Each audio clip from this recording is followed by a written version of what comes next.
तमिलनाडु के ही धरतीपुत्र श्री ला गणेशन जी कुछ दिन पहले दिवंगत हो गए। मैं आज ला गणेशन जी ने पूरा जीवन जो भारतीय जनता पार्टी का काम किया, उनकी आत्मा की शांति के लिए प्रभु को प्रार्थना करता हूं। தமிழக மண்ணை சேர்ந்த ஒரு மாமனிதர் நாகாலாந்தின் ஆளுநராக பதவியில் இருக்கும்போது திடீரென்று இறைவனடி சேர்ந்து விட்டார். தன் வாழ்க்கையே பாரதிய ஜனதா கட்சிக்காக தியாகம் செய்த அந்த மாமனிதரின் ஆன்மா அமைதி பெற வேண்டும் என்று அவருக்கு நினைவஞ்சலி செலுத்தி நான் இங்கே என் உரையை தொடங்குகிறேன். सबसे पहले मैं देश के प्रधानमंत्री नरेंद्र मोदी जी और पार्टी अध्यक्ष श्रीमान नड्डा जी को धन्यवाद करना चाहता हूं कि हमारे तमिलनाडु के ही नेता सीपी राधाकृष्णन जी को उपराष्ट्रपति पद का प्रत्याशी बनाया है। நான் முதல்ல பாரத பிரதமர் திரு நரேந்திர மோடி அவர்களுக்கும் தேசிய தலைவர் திரு நட்டா அவர்களுக்கும் எனது மனமார்ந்த நன்றியை தெரிவித்துக் கொள்கிறேன். ஏனென்றால் இந்த மண்ணை சேர்ந்த தமிழரான சிபி ராதாகிருஷ்ணன் அவர்களை நாட்டின் மிக உயரிய பொறுப்பான துணை ஜனாதிபதி ஆக முன்னிறுத்தி இருக்கிறார். मैं तमिलनाडु की जनता को भी ये बताने आया हूं कि अब राज्यसभा में उपराष्ट्रपति पद पर आसीन होने के बाद सभापति के रूप में तमिलनाडु का बेटा श्री सीपी राधाकृष्णन विराजमान होने वाले हैं। राज्यसभा தொடங்கும் போது துணை குடியரசுத் தலைவர் தான் அந்த சபாநாயகராக ராஜ்யசபையிலே இந்த தமிழ் மண்ணை சேர்ந்த திருமகனான சிபிஆர் அவர்தான் வீற்றிருக்க போகிறார் என்ற மகிழ்ச்சியான செய்தியை உங்களுக்கு தெரிவித்துக் கொள்கிறேன். मित्रों, पहले भी एनडीए ने ही एपीजे अब्दुल कलाम जी को भारत का राष्ट्रपति बनाकर ये सम्मान दिया था।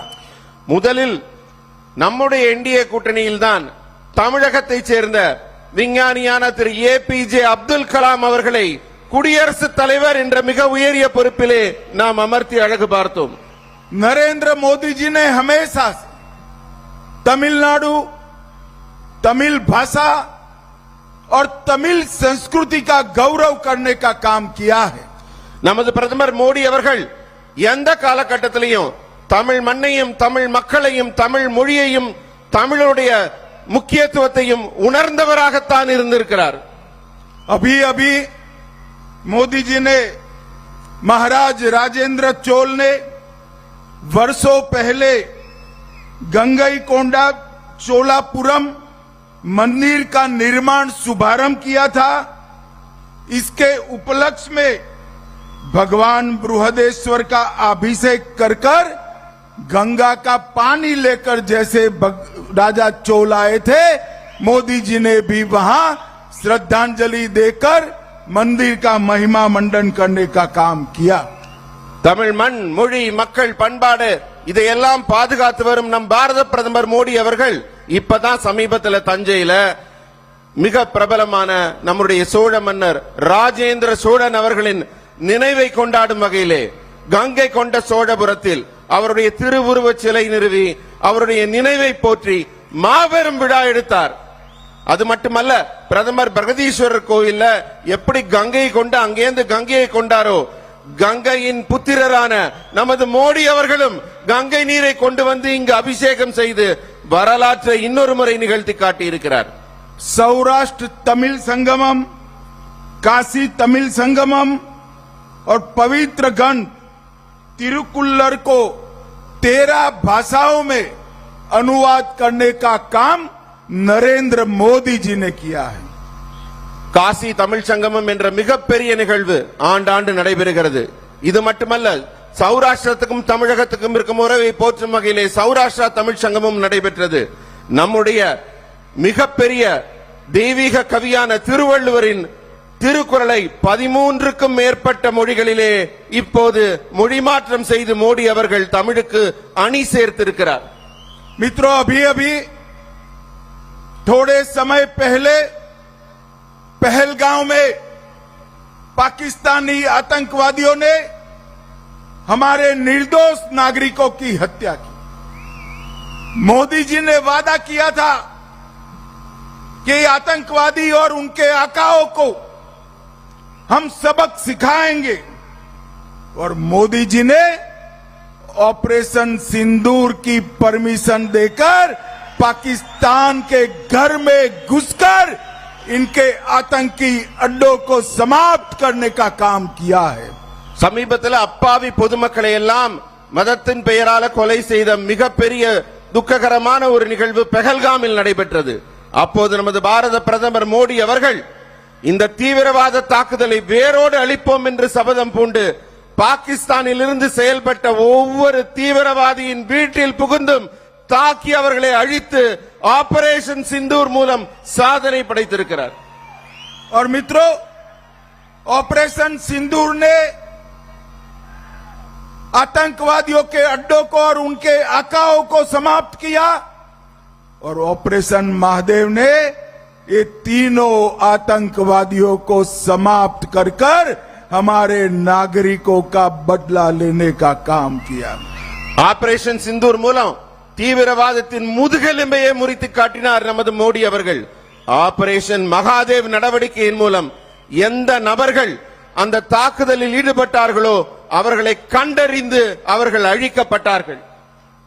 भाइयों बहनों, तिरुवल्लुवर ने सदियों पहले तिरुकुल्लर में शेर की व्याख्या की थी, राजा की व्याख्या की थी। वही राजा होता है जिसके पास सेना, प्रेम करने वाली प्रजा, धन, मजबूत सहयोगी और शक्तिशाली किले होते हैं। नरेंद्र मोदी जी आज तिरुवल्लुवर की वो राजा की व्याख्या को जमीन पर उतारने में सफल हुए हैं।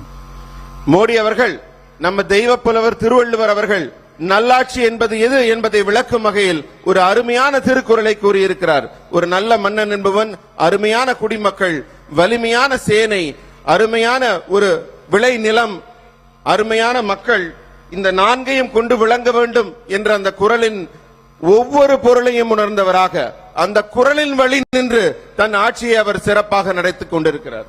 भाइयों बहनों, अभी लोकसभा में मोदी जी ने 130वां कॉन्स्टिट्यूशन अमेंडमेंट बिल रखा। पूरा विपक्ष विरोध करने लगा। क्या है कॉन्स्टिट्यूशन बिल? कोई भी सीएम या प्रधानमंत्री अगर जेल जाता है तो उसके अपने पद से रेजिग्नेशन देना पड़ेगा, इस्तीफा देना पड़ेगा।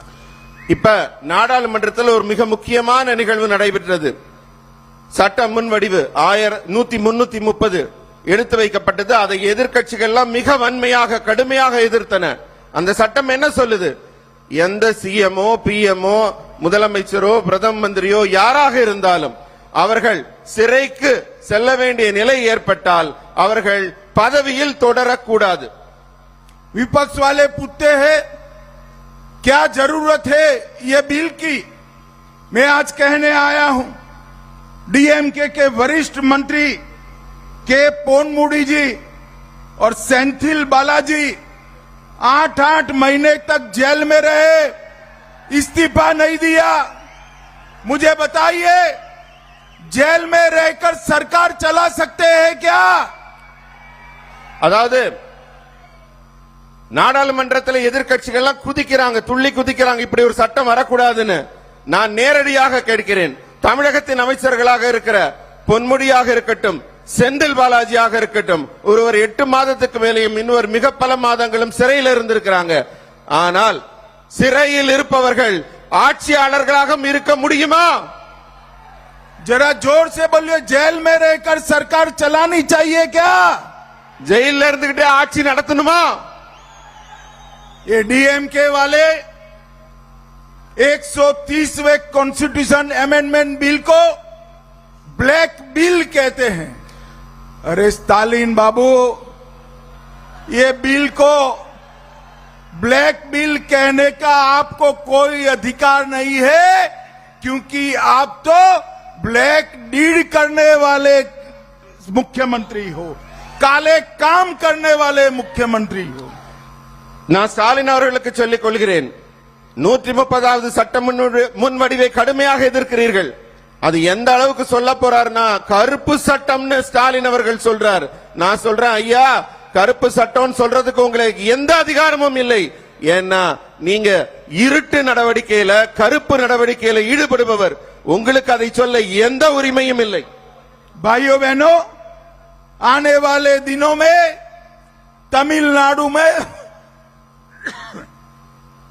बीजेपी, एआईडीएमके और एनडीए के साथियों की सरकार बनने जा रही है. அன்பான சகோதர சகோதரிகளே, வருங்காலத்துல நம்ம பிஜேபி, ஏஐடிஎம்கே இவர்கள் கூட்டணியில் இருக்க என்டிஏயின் ஆட்சிதான் அமைய இருக்கிறது. ये डीएमके सरकार पूरे देश में सबसे करप्ट सरकार है. இந்திய நாட்டிலேயே மிக பெரிய ஊழல் ஆட்சி என்றால் இங்கு நடைபெற்றுக் கொண்டிருக்கிற திமுக ஆட்சிதான். इन्होंने ढेर सारे घोटाले किए हैं. இவங்க ஏராளமான ஊழல்களை இன்னும் தொடர்ந்து செய்து கொண்டே இருக்கிறார்கள். TASMAC scam, sand mining scam, BGR scam, ELT infrastructure scam, transport department का स्कैम, नोबल स्टील का scam, nutrition kit scam, free dhoti scam, cash for job scam, red sand smuggling scam और मनरेगा में गरीब तमिल भाइयों बहनों का पैसा भी ये डीएमके एंड कंपनी खा गई. இந்த திமுக அரசு ஊழல் பட்டியல சொன்னா நீண்டுகிட்டே போகும். டாஸ்மாக் ஊழல், பிஜிஎம் ஊழல், எல்காட் ஊழல், டிரான்ஸ்போர்ட்ல ஊழல், சாண்ட் மைனிங்ல ஊழல், அதுக்கப்புறம் இன்னும் சொல்ல போனா இலவச வேட்டி சேலை கொடுக்கறதுல ஊழல், கேஷ் ஃபார் வேலை கொடுக்கறதுக்கு பணம் வாங்குறதுல ஊழல், சிவப்பு மண் ரெட் சாண்ட் திருடுறாங்க. எல்லாத்துக்கும் மேல ஏழை மக்கள் சம்பாதிக்கிற மன்ரேகா ஸ்கீம்ல கூட அவங்க ஊழல் செய்து அவங்க ஊழலின் உச்சத்தை தொட்டு கொண்டிருக்கிறார்கள். आज यहां पर दक्षिण तमिलनाडु के 28 विधानसभा क्षेत्र के 7,987 बूथों के 25,000 से ज्यादा कार्यकर्ताओं का सम्मेलन है. मैं आप सबके सामने कहने आया हूं कि 2024 के लोकसभा में हमारे एनडीए गठबंधन को 18% वोट शेयर मिला था.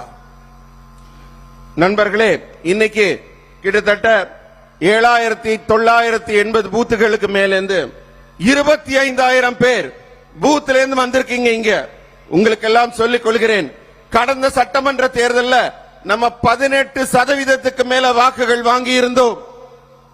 और हमारे साथी एआईडीएमके को 21% वोट मिला था. நம்ம கூட்டணியான ஏஐடிஎம்கே 21% வாக்குகள் வாங்கி இருந்தார்கள். दोनों का टोटल करते हैं तो लगभग 39% वोट एनडीए का होता है. வெறுமனே இரண்டையும் கூட்டி பார்த்தாலே நம்ம 39% வாக்குகளை மிக எளிமையாக பெற்றுக் கொண்டிருக்கிறோம். एनडीए का एआईडीएमके के साथ गठबंधन केवल राजनीतिक समझौता नहीं है, तमिलनाडु के विकास का एक नया रास्ता है. என்டிஏ கூட்டணி வெறும் அரசியல் கூட்டணி அல்ல, அதிமுகவோட இருக்கிறது. தமிழ்நாட்டை மேன்மை அடைய செய்ய, வளர்ச்சி அடைய செய்ய, தமிழ் மக்களை முன்னேற்றுவதற்கான கூட்டணி. भाई और बहनों, अभी अभी हमारे सारे नेताओं ने बताया, भारतीय जनता पार्टी देश भर में जहां पर भी चुनाव लड़ती है, जीतती है, वो चुनाव का श्रेय हमारे बूथ के हजारों लाखों कार्यकर्ताओं को जाता है. நண்பர்களே, இப்ப பேசின எல்லா தலைவர்களும் சொன்னாங்க, போட்டியிட்ட எல்லா இடத்திலும் பாரதிய ஜனதா கட்சி மிகப்பெரிய வெற்றியை குவித்துக் கொண்டிருக்கிறதுன்னு. அந்த மாதிரி நம்ம இந்தியா முழுமையும் வெற்றி பெறுவதற்கான காரணம் உங்களை மாதிரி இருக்கிற பூத்துல வேலை செய்யறாங்க பாருங்க, அவங்க தான் அந்த வெற்றிக்கான காரணம். अगले 8 माह के अंदर हमारा हरेक कार्यकर्ता नुक्कड़ सभाएं करेगा, घर घर जाएगा, तमिलनाडु की हर माता बहन, दलित, आदिवासी पिछड़े का संपर्क करेगा और मोदी जी की योजनाएं और मोदी जी के विकास के एजेंडा को तमिलनाडु के हर घर में पहुंचाने का काम हमारे भारतीय जनता पार्टी के कार्यकर्ता करेंगे. நண்பர்களே, நீங்களாம் செய்ய வேண்டிய மிகப்பெரிய பணி இப்ப என்ன இருக்குன்னா, வரப்போற 8 மாத காலத்துல ஒவ்வொரு பூத்துல இருக்கவங்களும் தெருமுனை கூட்டங்கள் போட வேண்டும், தெருமுனை கூட்டங்கள் போட வேண்டும், வீடு வீடாக போக வேண்டும்.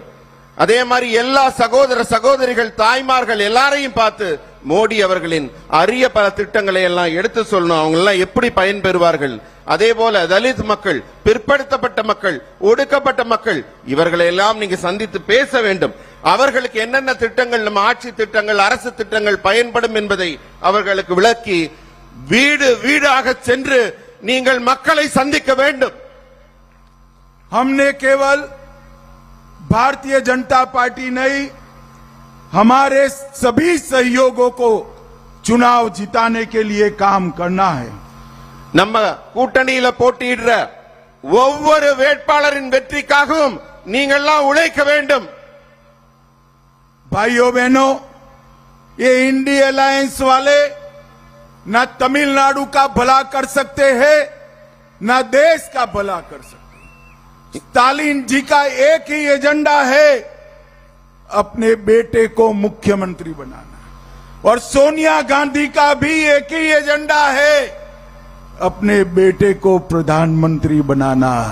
मगर मैं दोनों को कहना चाहता हूं, ना राहुल गांधी प्रधानमंत्री बन सकते हैं, ना उदयनिधि मुख्यमंत्री बन सकते हैं.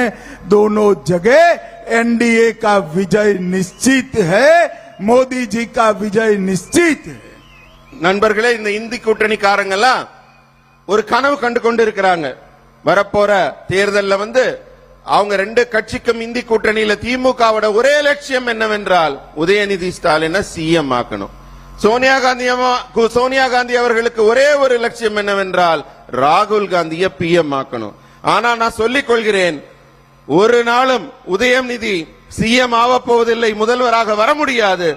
ராகுல் காந்தி அதே போல பிரதமராக வர முடியாது.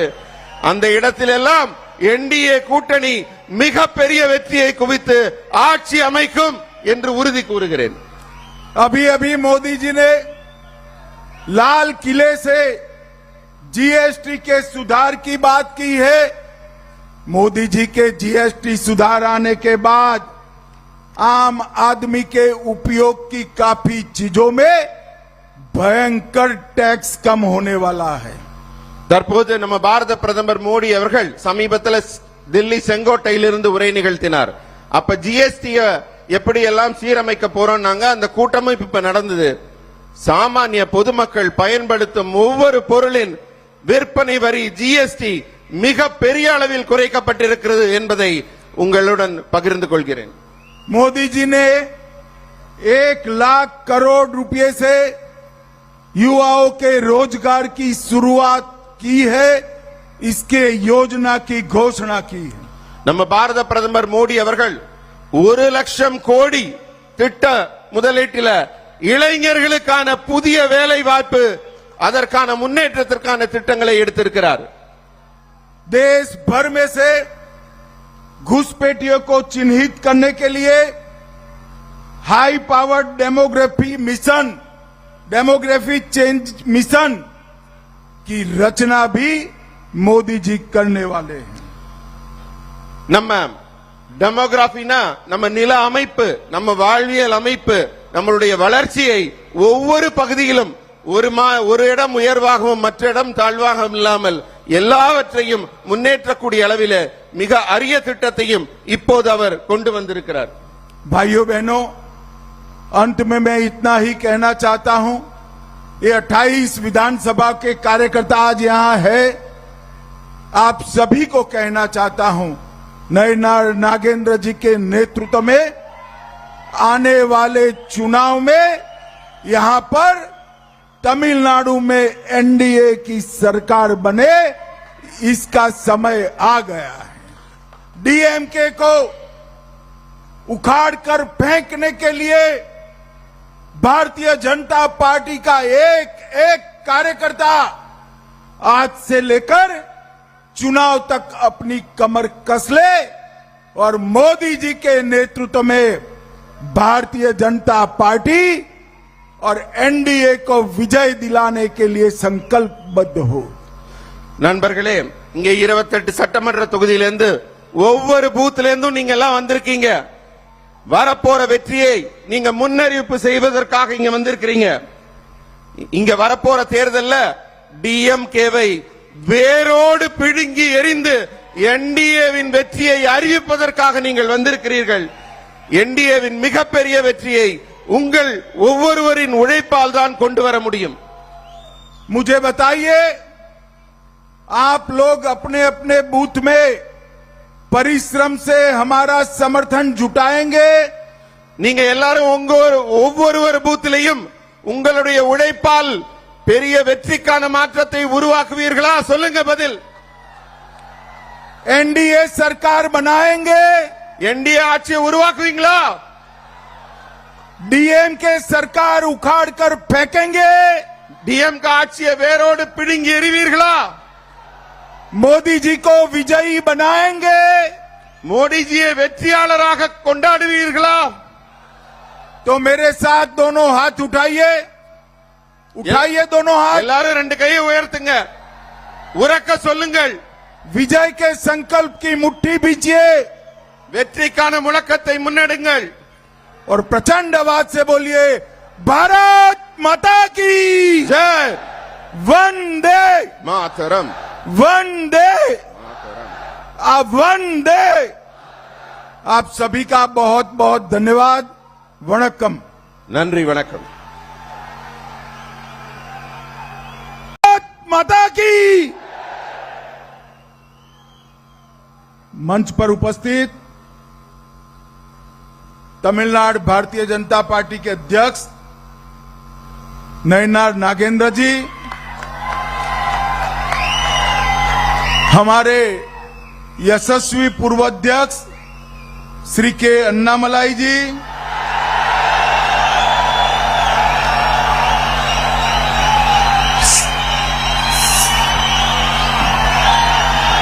श्री ए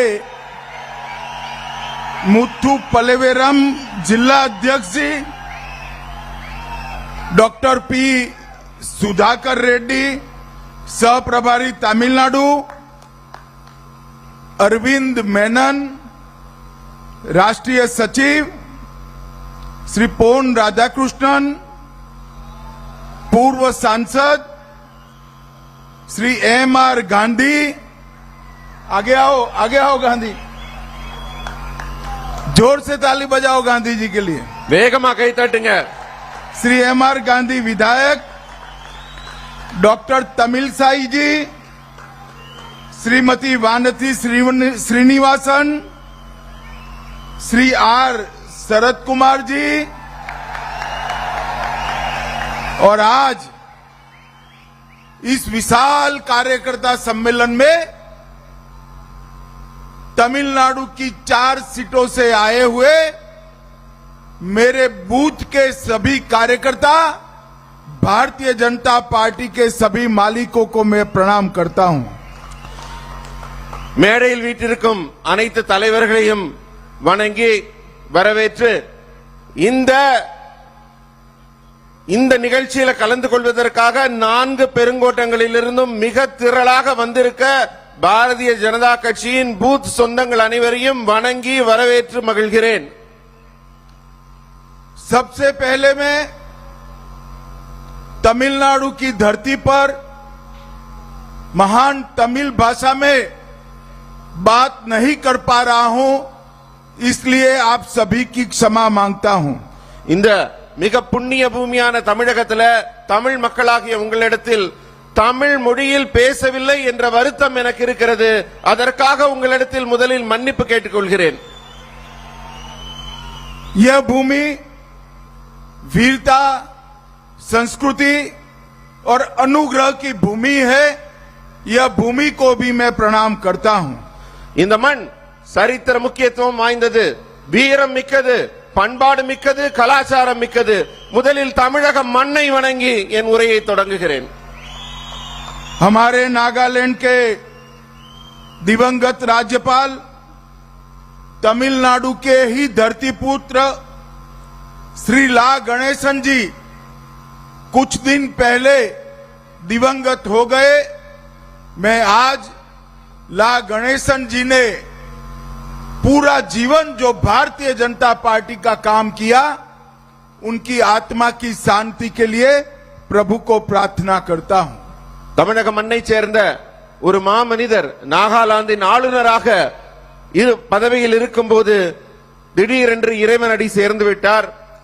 தன் வாழ்க்கையே பாரதிய ஜனதா கட்சிக்காக தியாகம் செய்த அந்த மாமனிதரின் ஆன்மா அமைதி பெற வேண்டும் என்று அவருக்கு நினைவஞ்சலி செலுத்தி நான் இங்கே என் உரையை தொடங்குகிறேன். सबसे पहले मैं देश के प्रधानमंत्री नरेंद्र मोदी जी और पार्टी अध्यक्ष श्रीमान नड्डा जी को धन्यवाद करना चाहता हूं कि हमारे तमिलनाडु के ही नेता सीपी राधाकृष्णन जी को उपराष्ट्रपति पद का प्रत्याशी बनाया है।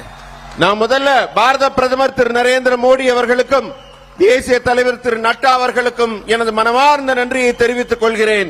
ஏனென்றால் இந்த மண்ணை சேர்ந்த தமிழரான சிபி ராதாகிருஷ்ணன் அவர்களை நாட்டின் மிக உயரிய பொறுப்பான துணை ஜனாதிபதி ஆக முன்னிறுத்தி இருக்கிறார். मैं तमिलनाडु की जनता को भी ये बताने आया हूं कि अब राज्यसभा में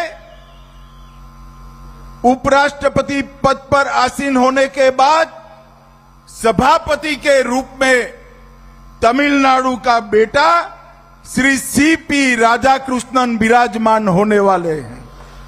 राज्यसभा தொடங்கும் போது துணை குடியரசுத் தலைவர் தான் அந்த சபாநாயகராக ராஜ்யசபையிலே இந்த தமிழ் மண்ணை சேர்ந்த திருமகனான சிபிஆர் அவர்தான் வீட்டிற்கு போகிறார் என்ற மகிழ்ச்சியான செய்தியை உங்களுக்கு தெரிவித்துக் கொள்கிறேன்.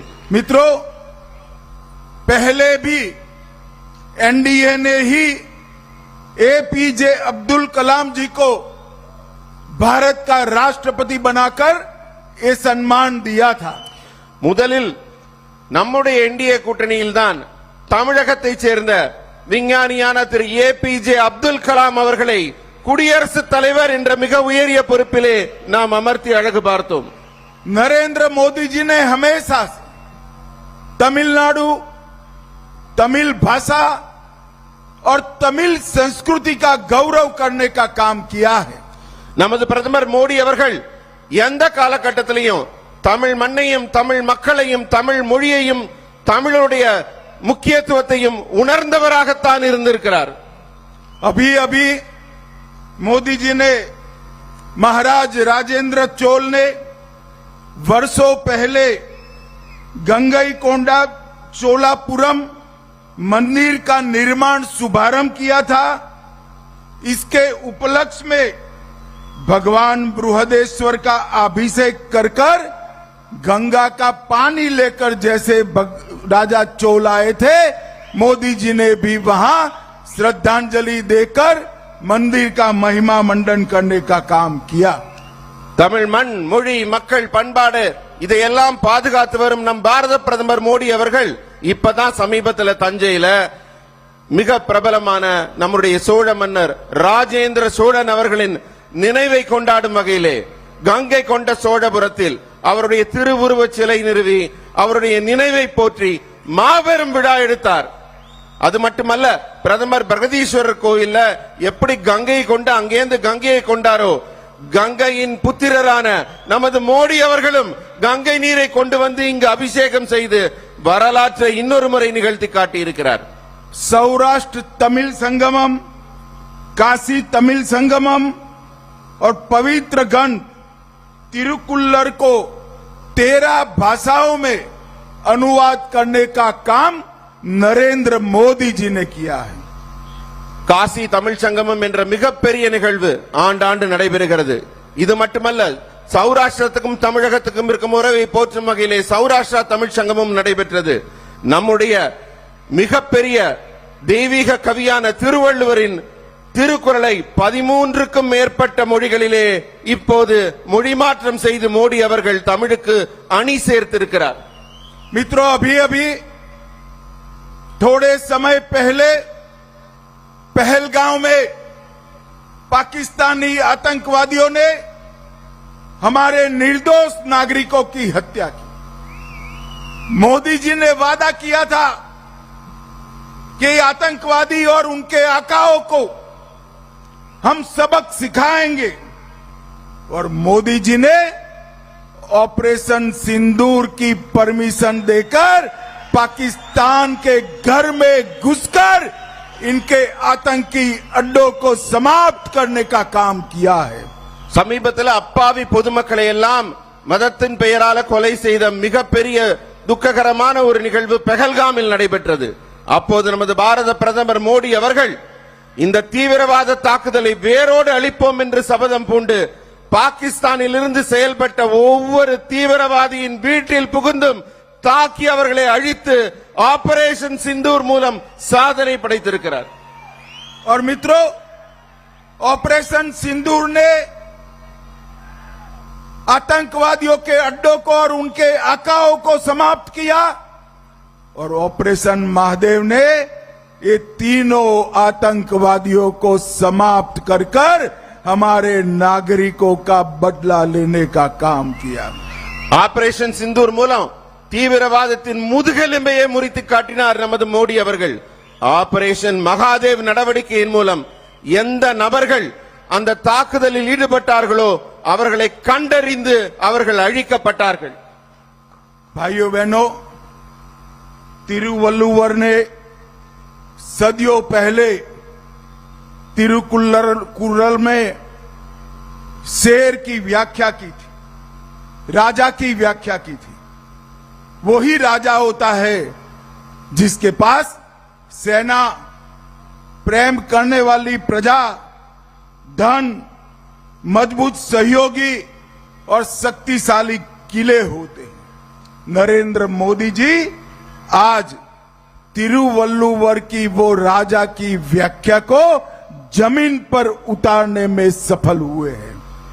மோடி அவர்கள் நம்ம தெய்வ புலவர் திருவள்ளுவர் அவர்கள் நல்லாட்சி என்பது எது என்பதை விளக்கும் வகையில் ஒரு அருமையான திருக்குறளை கூறியிருக்கிறார். ஒரு நல்ல மன்னன் என்பவன் அருமையான குடிமக்கள், வலிமையான சேனை, அருமையான ஒரு விளை நிலம், அருமையான மக்கள், இந்த நான்கையும் கொண்டு விளங்க வேண்டும் என்ற அந்த குறளின் ஒவ்வொரு பொருளையும் உணர்ந்தவராக அந்த குறளின் வழி நின்று தன் ஆட்சியை அவர் சிறப்பாக நடத்திக் கொண்டிருக்கிறார். भाइयों बहनों, अभी लोकसभा में मोदी जी ने 130वां कॉन्स्टिट्यूशन अमेंडमेंट बिल रखा. पूरा विपक्ष विरोध करने लगा. क्या है कॉन्स्टिट्यूशन बिल? कोई भी सीएम या प्रधानमंत्री अगर जेल जाता है तो उसके अपने पद से रेजिग्नेशन देना पड़ेगा, इस्तीफा देना पड़ेगा. இப்ப நாடாளுமன்றத்தில் ஒரு மிக முக்கியமான நிகழ்வு நடைபெற்றது. சட்ட முன்வடிவு 1330 எடுத்து வைக்கப்பட்டது. அதை எதிர்க்கட்சிகள் எல்லாம் மிக வன்மையாக கடுமையாக எதிர்த்தன. அந்த சட்டம் என்ன சொல்லுது? எந்த சிஎம்ஓ, பிஎம்ஓ, முதலமைச்சரோ, பிரதம மந்திரியோ யாராக இருந்தாலும் அவர்கள் சிறைக்கு செல்ல வேண்டிய நிலை ஏற்பட்டால் அவர்கள் பதவியில் தொடரக்கூடாது. विपक्ष वाले पूछते हैं क्या जरूरत है ये बिल की? मैं आज कहने आया हूं, डीएमके के वरिष्ठ मंत्री के पोनमुडी जी और सेंथिल बालाजी 8-8 महीने तक जेल में रहे, इस्तीफा नहीं दिया. मुझे बताइए, जेल में रहकर सरकार चला सकते हैं क्या? அதாவது நாடாளுமன்றத்தில் எதிர்க்கட்சிகள் எல்லாம் குதிக்கிறாங்க, துள்ளி குதிக்கிறாங்க, இப்படி ஒரு சட்டம் வரக்கூடாதுன்னு. நான் நேரடியாக கேட்கிறேன், தமிழகத்தின் அமைச்சர்களாக இருக்கிற பொன்முடியாக இருக்கட்டும், செந்தில் பாலாஜியாக இருக்கட்டும், ஒருவர் 8 மாதத்துக்கு மேலேயும் இன்னொரு மிக பல மாதங்களும் சிறையில் இருந்திருக்கிறாங்க. ஆனால் சிறையில் இருப்பவர்கள் ஆட்சியாளர்களாக இருக்க முடியுமா?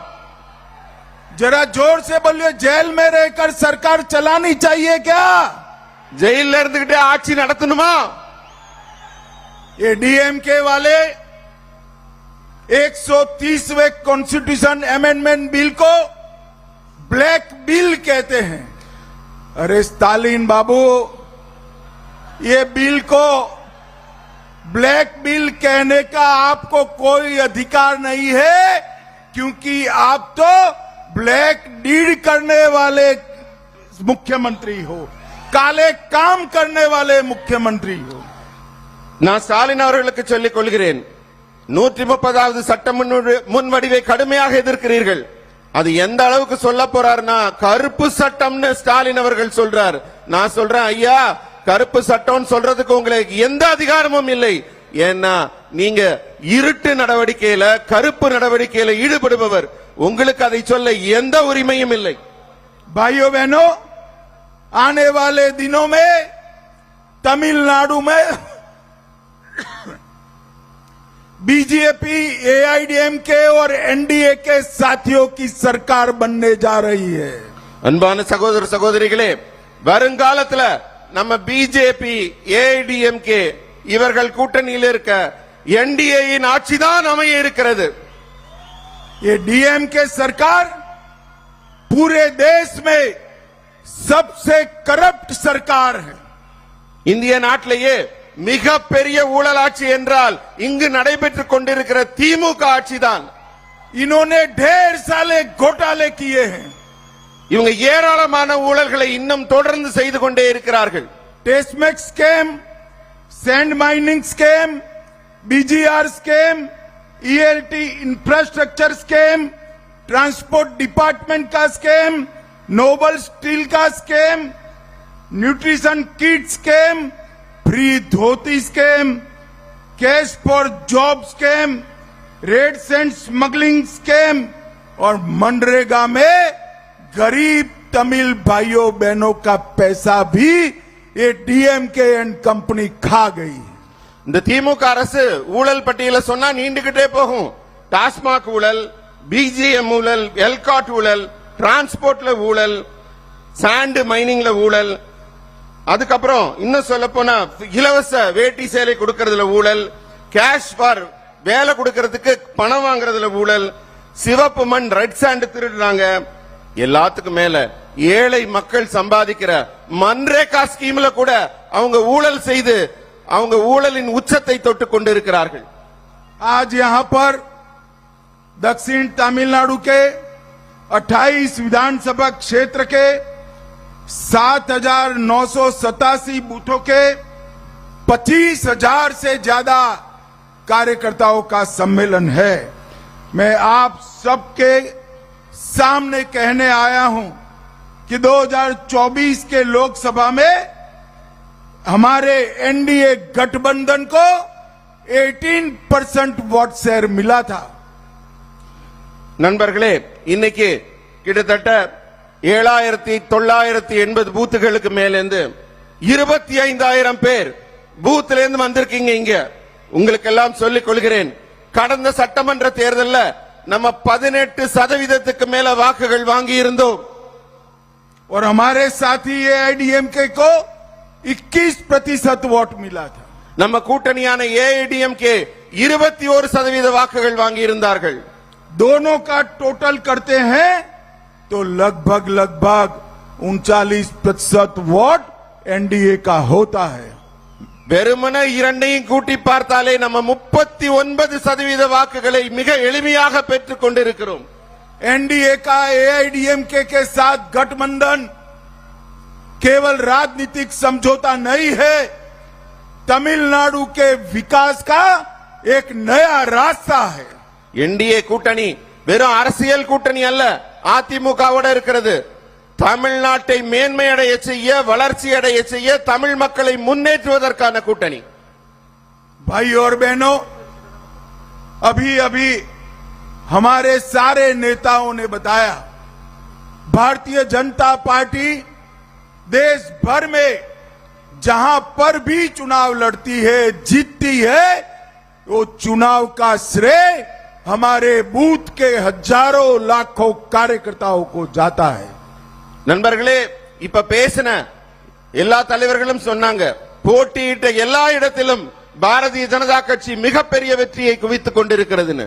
அந்த மாதிரி நம்ம இந்தியா முழுமையும் வெற்றி பெறுவதற்கான காரணம் உங்கள மாதிரி இருக்கிற பூத்ல வேலை செய்யறாங்க பாருங்க, அவங்க தான் அந்த வெற்றிக்கான காரணம். अगले 8 माह के अंदर हमारा हर एक कार्यकर्ता नुक्कड़ सभाएं करेगा, घर घर जाएगा, तमिलनाडु की हर माता बहन, दलित, आदिवासी पिछड़े का संपर्क करेगा और मोदी जी की योजनाएं और मोदी जी के विकास के एजेंडा को तमिलनाडु के हर घर में पहुंचाने का काम हमारे भारतीय जनता पार्टी के कार्यकर्ता करेंगे। நண்பர்களே, நீங்களாம் செய்ய வேண்டிய மிகப்பெரிய பணி இப்ப என்ன இருக்குன்னா, வரப்போற 8 மாத காலத்துல ஒவ்வொரு பூத்துல இருக்கவங்களும் தெருமுனை கூட்டங்கள் போட வேண்டும், தெருமுனை கூட்டங்கள் போட வேண்டும், வீடு வீடாக போக வேண்டும். அதே மாதிரி எல்லா சகோதர சகோதரிகள், தாய்மார்கள் எல்லாரையும் பார்த்து மோடி அவர்களின் அரிய பல திட்டங்களை எல்லாம் எடுத்து சொல்லணும். அவங்க எல்லாம் எப்படி பயன்பெறுவார்கள்.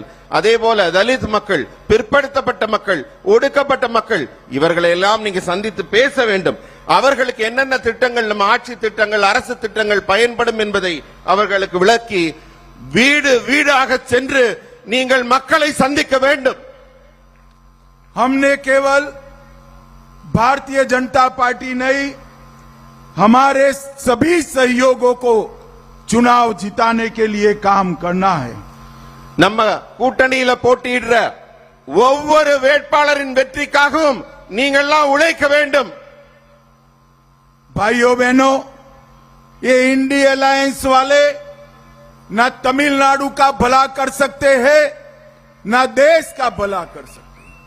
स्टालिन जी का एक ही एजेंडा है, अपने बेटे को मुख्यमंत्री बनाना, और सोनिया गांधी का भी एक ही एजेंडा है, अपने बेटे को प्रधानमंत्री बनाना। मगर मैं दोनों को कहना चाहता हूं, ना राहुल गांधी प्रधानमंत्री बन सकते हैं, ना उदयनिधि मुख्यमंत्री बन सकते हैं। दोनों जगह एनडीए का विजय निश्चित है, मोदी जी का विजय निश्चित है। நண்பர்களே, இந்த இந்தி கூட்டணிக்காரங்கெல்லாம் ஒரு கனவு கண்டு கொண்டு இருக்கிறாங்க. வரப்போற தேர்தல்ல அவங்க ரெண்டு கட்சிக்கும் இந்தி கூட்டணியில திமுகவோட ஒரே லட்சியம் என்னவென்றால் உதயநிதி ஸ்டாலினை சிஎம் ஆக்கணும். சோனியா காந்தி அவர்களுக்கு ஒரே ஒரு லட்சியம் என்னவென்றால் ராகுல் காந்தியை பிஎம் ஆக்கணும். ஆனா நான் சொல்லிக் கொள்கிறேன், ஒரு நாளும் உதயநிதி சிஎம் ஆக போவதில்லை, முதல்வராக வர முடியாது. ராகுல் காந்தி அதே போல பிரதமராக வர முடியாது. அந்த இடத்திலெல்லாம் என்டிஏ கூட்டணி மிகப்பெரிய வெற்றியை குவித்து ஆட்சி அமைக்கும் என்று உறுதி கூறுகிறேன். अभी अभी मोदी जी ने लाल किले से जीएसटी के सुधार की बात की है। मोदी जी के जीएसटी सुधार आने के बाद आम आदमी के उपयोग की काफी चीजों में भयंकर टैक्स कम होने वाला है। தற்போது நம்ம பாரத பிரதமர் மோடி அவர்கள் சமீபத்தில் தில்லி செங்கோட்டையிலிருந்து உரை நிகழ்த்தினார். அப்ப ஜிஎஸ்டி எப்படி எல்லாம் சீரமைக்க போறோம்னாங்க. அந்த கூட்டமும் இப்ப நடந்தது. சாமானிய பொதுமக்கள் பயன்படுத்தும் ஒவ்வொரு பொருளின் விற்பனை வரி ஜிஎஸ்டி மிக பெரிய அளவில் குறைக்கப்பட்டிருக்கிறது என்பதை உங்களுடன் பகிர்ந்து கொள்கிறேன்.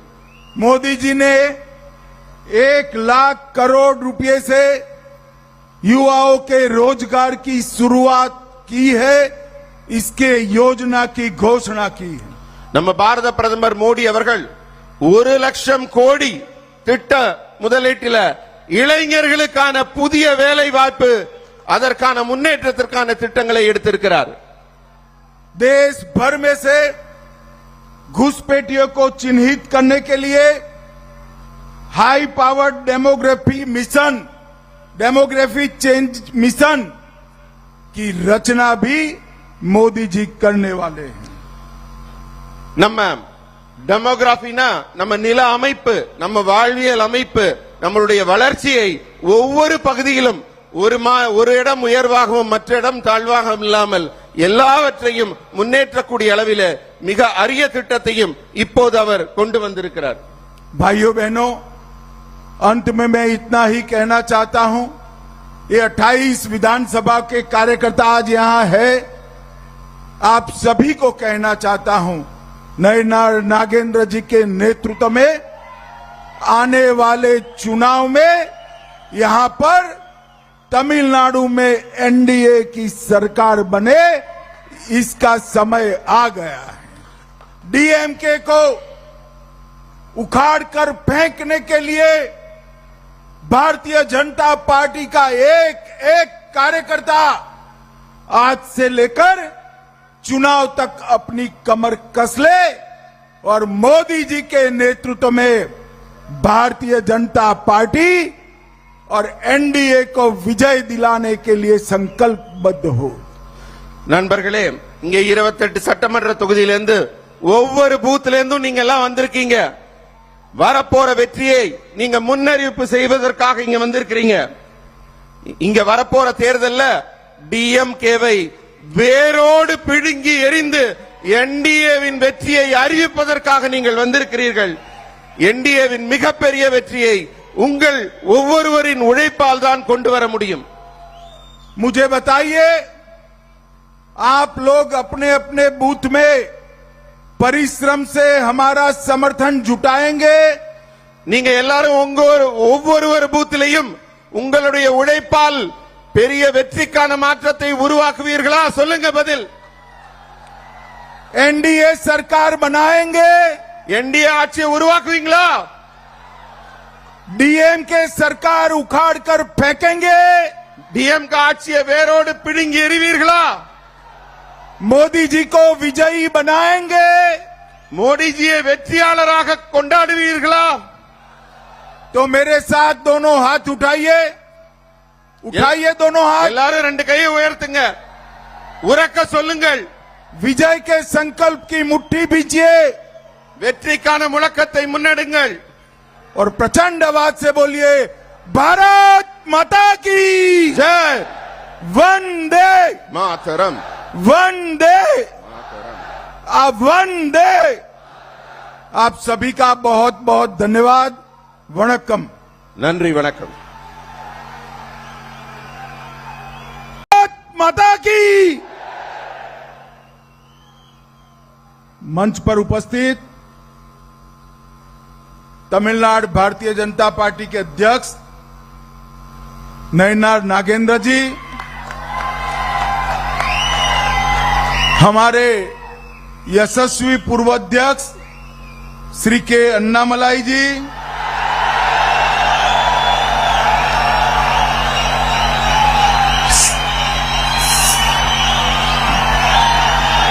श्री ए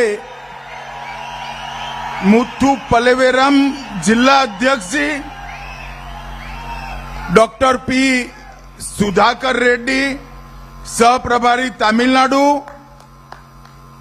अरविंद मेनन राष्ट्रीय सचिव, श्री पोन राधाकृष्णन पूर्व सांसद, श्री एम.आर. गांधी, आगे आओ गांधी, जोर से ताली बजाओ गांधी जी के लिए, வேகமா கை தட்டுங்க. श्री एम.आर. गांधी विधायक, डॉक्टर तमिलसाई जी, श्रीमती वानथी श्रीनिवासन, श्री आर शरद कुमार जी, और आज इस विशाल कार्यकर्ता सम्मेलन में तमिलनाडु की 4 सीटों से आए हुए मेरे बूथ के सभी कार्यकर्ता, भारतीय जनता पार्टी के सभी मालिकों को मैं प्रणाम करता हूं। மேடையில் வீட்டிற்கும் அனைத்து தலைவர்களையும் வணங்கி வரவேற்று இந்த நிகழ்ச்சியில் கலந்து கொள்வதற்காக 4 பெருங்கோட்டங்களிலிருந்தும் மிக திரளாக வந்திருக்க பாரதிய ஜனதா கட்சியின் பூத் சொந்தங்கள் அனைவரையும் வணங்கி வரவேற்று மகிழ்கிறேன். सबसे पहले मैं तमिलनाडु की धरती पर महान तमिल भाषा में बात नहीं कर पा रहा हूं, इसलिए आप सभी की क्षमा मांगता हूं। இந்த மிக புண்ணிய பூமியான தமிழகத்துல தமிழ் மக்களாகிய உங்களிடத்தில் தமிழ் மொழியில் பேசவில்லை என்ற வருத்தம் எனக்கு இருக்கிறது. அதற்காக உங்களிடத்தில் முதலில் மன்னிப்பு கேட்டுக்கொள்கிறேன். यह भूमि वीरता, संस्कृति और अनुग्रह की भूमि है। यह भूमि को भी मैं प्रणाम करता हूं। இந்த மண் சரித்திர முக்கியத்துவம் வாய்ந்தது, வீரம் மிக்கது, பண்பாடு மிக்கது, கலாச்சாரம் மிக்கது. முதலில் தமிழக மண்ணை வணங்கி என் உரையை தொடங்குகிறேன். हमारे नागालैंड के दिवंगत राज्यपाल, तमिलनाडु के ही धरतीपुत्र श्री ला गणेशन जी कुछ दिन पहले दिवंगत हो गए। मैं आज ला गणेशन जी ने पूरा जीवन जो भारतीय जनता पार्टी का काम किया, उनकी आत्मा की शांति के लिए प्रभु को प्रार्थना करता हूं। தமிழக மண்ணை சேர்ந்த ஒரு மாமனிதர் நாகாலாந்தின் ஆளுநராக பதவியில் இருக்கும்போது திடீரென்று இறைவனடி சேர்ந்து விட்டார். தன் வாழ்க்கையே பாரதிய ஜனதா கட்சிக்காக தியாகம் செய்த அந்த மாமனிதரின் ஆன்மா அமைதி பெற வேண்டும் என்று அவருக்கு நினைவஞ்சலி செலுத்தி நான் இங்கே என் உரையை தொடங்குகிறேன். सबसे पहले मैं देश के प्रधानमंत्री नरेंद्र मोदी जी और पार्टी अध्यक्ष श्रीमान नड्डा जी को धन्यवाद करना चाहता हूं कि हमारे तमिलनाडु के ही नेता सीपी राधाकृष्णन जी को उपराष्ट्रपति पद का प्रत्याशी बनाया है। நான் முதல்ல பாரத பிரதமர் திரு நரேந்திர மோடி அவர்களுக்கும் தேசிய தலைவர் திரு நட்டா அவர்களுக்கும் எனது மனமார்ந்த நன்றியை தெரிவித்துக் கொள்கிறேன். ஏனென்றால் இந்த மண்ணை சேர்ந்த தமிழரான சிபி ராதாகிருஷ்ணன் அவர்களை நாட்டின் மிக உயரிய பொறுப்பான துணை ஜனாதிபதியாக முன்னிறுத்தி இருக்கிறார். मैं तमिलनाडु की जनता को भी ये बताने आया हूं कि अब राज्यसभा में उपराष्ट्रपति पद पर आसीन होने के बाद सभापति के रूप में तमिलनाडु का बेटा श्री सीपी राधाकृष्णन विराजमान होने वाले हैं। ராஜ்யசபை தொடங்கும் போது துணை குடியரசுத் தலைவர் தான் அந்த சபாநாயகராக ராஜ்யசபையிலே இந்த தமிழ் மண்ணை சேர்ந்த திருமகனான சிபிஆர் அவர்தான் வீட்டிற்கு போகிறார் என்ற மகிழ்ச்சியான செய்தியை உங்களுக்கு தெரிவித்துக் கொள்கிறேன். मित्रों, पहले भी एनडीए ने ही एपीजे अब्दुल कलाम जी को भारत का राष्ट्रपति बनाकर ये सम्मान दिया था। முதலில் நம்முடைய என்டிஏ கூட்டணியில் தான் தமிழகத்தை சேர்ந்த விஞ்ஞானியான திரு ஏபிஜே அப்துல் கலாம் அவர்களை குடியரசுத் தலைவர் என்ற மிக உயரிய பொறுப்பிலே நாம் அமர்த்தி அழகு பார்த்தோம். नरेंद्र मोदी जी ने हमेशा तमिलनाडु, तमिल भाषा और तमिल संस्कृति का गौरव करने का काम किया है। நமது பிரதமர் மோடி அவர்கள் எந்த காலகட்டத்திலையும் தமிழ் மண்ணையும் தமிழ் மக்களையும் தமிழ் மொழியையும் தமிழுடைய முக்கியத்துவத்தையும் உணர்ந்தவராகத்தான் இருந்திருக்கிறார். अभी अभी मोदी जी ने महाराज राजेंद्र चोल ने वर्षों पहले गंगईकोंडा चोलापुरम मंदिर का निर्माण शुभारंभ किया था। इसके उपलक्ष्य में भगवान बृहदेश्वर का अभिषेक कर गंगा का पानी लेकर जैसे राजा चोल आए थे, मोदी जी ने भी वहां श्रद्धांजलि देकर मंदिर का महिमा मंडन करने का काम किया। தமிழ் மண், மொழி, மக்கள், பண்பாடு இதையெல்லாம் பாதுகாத்து வரும் நம் பாரத பிரதமர் மோடி அவர்கள் இப்பதான் சமீபத்தில் தஞ்சையில மிக பிரபலமான நம்முடைய சோழ மன்னர் ராஜேந்திர சோழன் அவர்களின் நினைவை கொண்டாடும் வகையிலே கங்கை கொண்ட சோழபுரத்தில் அவருடைய திருவுருவச் சிலை நிறுவி அவருடைய நினைவை போற்றி மாபெரும் விழா எடுத்தார். அது மட்டுமல்ல, பிரதமர் பிரகதீஸ்வரர் கோயில்ல எப்படி கங்கையை கொண்டு அங்கேந்து கங்கையை கொண்டாரோ, கங்கையின் புத்திரரான நமது மோடி அவர்களும் கங்கை நீரை கொண்டு வந்து இங்கு அபிஷேகம் செய்து வரலாற்றை இன்னொரு முறை நிகழ்த்தி காட்டியிருக்கிறார்.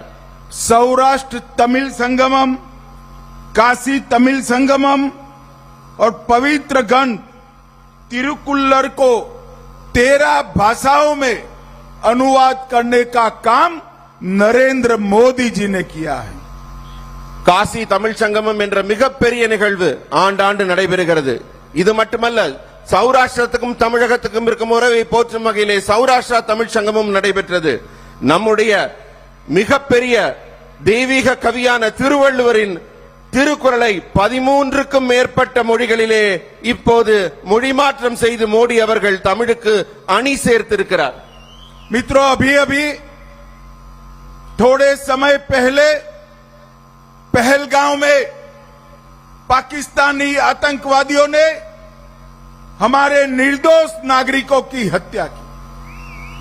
मोदी जी ने वादा किया था कि आतंकवादी और उनके आकाओं को हम सबक सिखाएंगे, और मोदी जी ने ऑपरेशन सिंदूर की परमिशन देकर पाकिस्तान के घर में घुसकर इनके आतंकी अड्डों को समाप्त करने का काम किया है.